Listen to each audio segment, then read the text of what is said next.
আরেকবার আরে তুমি ওদের হাতে দাও না, ভিডিও দিও না।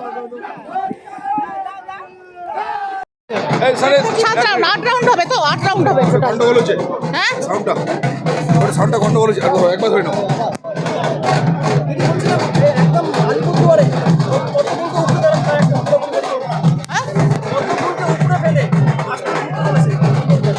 সর্বত্রই প্রমাণিত হচ্ছিল বাংলার মানুষ মমতা বন্দ্যোপাধ্যায়ের উন্নয়নের সাথে ছিল, কিন্তু আমাদের এই এলাকা মাদারিহাট বিধানসভা এলাকায় যারা মিথ্যা ভাওতা দিয়ে এতদিন চা বাগানের মানুষকে ভুল বুঝিয়েছে এবং গ্রামীণ এলাকার মানুষদের ভুল বুঝিয়ে ভোট লুট করে চলে গেছে, তারা মানুষের উন্নয়নের একটি কাজও করেনি।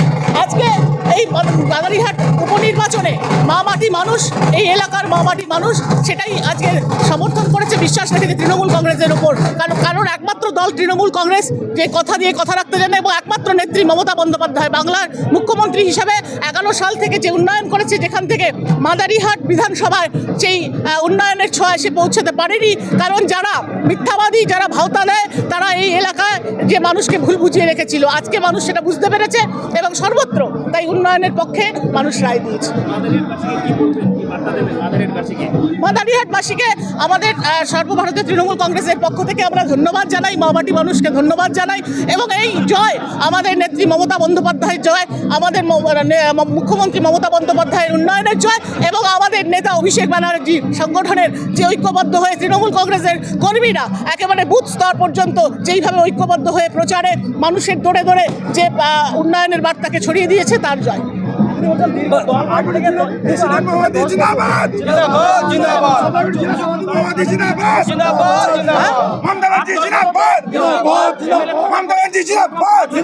এরা মানুষকে শুধু মিথ্যা ভাওতা দিয়ে ভোট লুট করে, কিন্তু মানুষের বিপদে আপদে এবং উন্নয়নে এদেরকে দেখা যায় না। তার একেবারে প্রকৃষ্ট উদাহরণ নরেন্দ্র মোদী, যিনি এই মাদারিহাটে এসেই বলে গেছিলেন 14 সালে যে 1000 কোটি টাকার প্যাকেজ দেবেন চা বাগানে, সেই প্যাকেজ আজ পর্যন্ত চা বাগানের মানুষ পায়নি।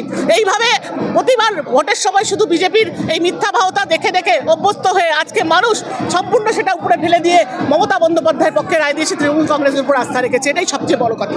জলপাইগুড়ি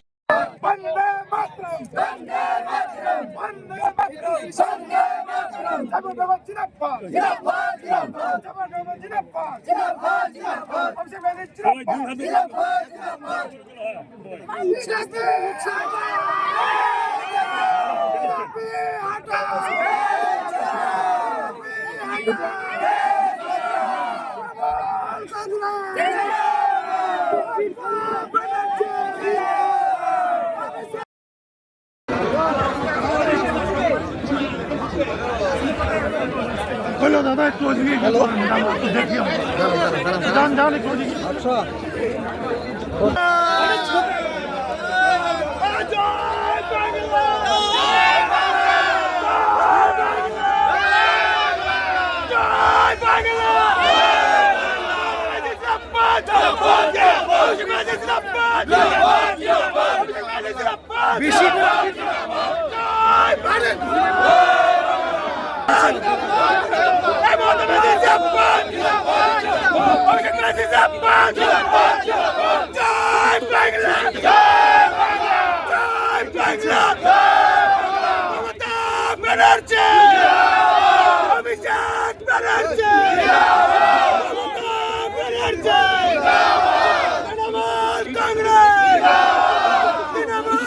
Congress!